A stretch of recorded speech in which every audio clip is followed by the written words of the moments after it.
आपका क्या नजरिया? मर्सी किलिंग क्या होती है?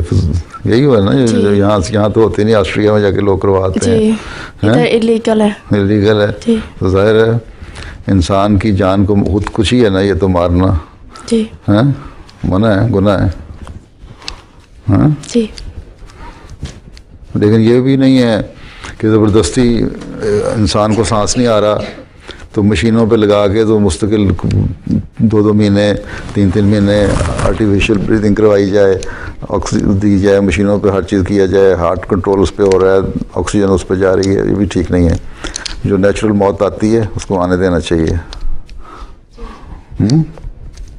लेकिन ये मर्सी किलिंग भी गलत है। जिसको मर्सी किलिंग का नाम दे दिया ना, वैसे गलत है। असिस्टेड सुसाइड कह लो या मर्सी किलिंग कह लो, एक ही बात है ना।